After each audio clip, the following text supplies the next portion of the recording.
off in the phone test, where all four are going on the same 1-hour phone call, where 60 minutes into it, the iPhone 14 and the 14 Pro only drop by a single percentage point, while the big boys are still reporting that they have 100% battery remaining. Now, that phone call had to have taxed the batteries on the big phones at least by a little. So we'll see how they do here in the messaging test, where they're texting back and forth with our automated chatbot. And this time, all of the phones see a bigger drop. The iPhone 14 has the biggest one at 8 points, while the Pro Max does the best here with just a 5-point drop. Now, what was interesting there is both of the Pro models did better than their non-Pro counterparts, which I think could have been due to their more efficient displays, which ramp themselves down to as low as 10 Hz when there's nothing really going on screen, whereas the non-Pro iPhones obviously are stuck at 60 Hz. But at least here in the email test, where we were scrolling a lot throughout these emails, the displays didn't seem to make a difference, with the iPhone 14 actually doing better than the 14 Pro, while the 14 Pro Max did better than the 14 Plus. So a bit of a mixed result. Here in the browser, for the first time in this battery test, we're actually putting those CPUs to work, loading up the same set of websites, where it'll be interesting to see if the A16 chip instead of the Pro models give them some sort of advantage over the A15 chip in the non-Pro models. But after an hour, that doesn't really seem to be the case, with us getting mixed results once again. Meaning, at least when it comes to loading up websites, the A16 doesn't seem any more efficient than the A15, which is a little surprising. Anyways, here in Instagram, after scrolling through the home feed for an entire hour,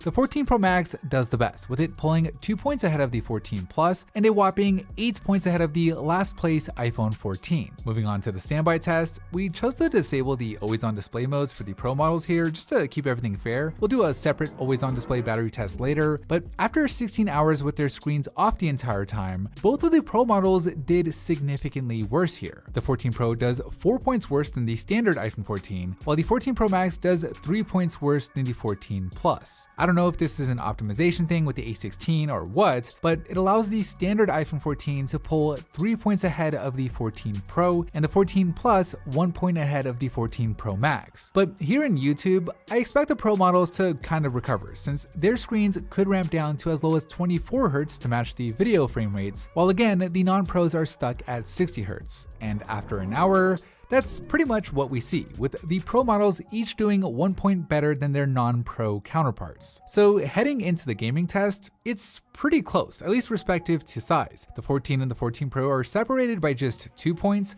while the big boys are fully tied. And after 60 minutes of playing Alto's Adventure, it's basically the same story. We'll see if one of these phones can create some real separation here in the simulated navigation test, but no, the phones are now even closer than before, and with us now jumping into Spotify, where all four have been calibrated to the same volume level, after another hour, it's all tied up. The smaller iPhones are both at 13%, while the bigger ones have over twice as much at 29%. We'll see how long those smaller iPhones can last here in this intensive camera/Snapchat test, where the iPhone 14 is the first to die, lasting 43 minutes into this test, with the iPhone 14 Pro managing just to go 4 minutes longer. So there you have it. The bigger iPhone 14s both have 18% at the point at which the smaller iPhones die. This is enough to get them through Snapchat with 15% and onto the app cycle test, where we're opening and closing the same set of apps in a loop. And marking their consistency, they both go for an additional hour and 38 minutes, with the iPhone Pro Max's camera actually running out of memory, with us having to switch to our backup camera. So impressive battery life across the board. To be honest, the smaller iPhones outlast phones like Samsung's Galaxy S22 Ultra, while the bigger iPhone 14s tie for second overall in our battery test rankings. Anyways,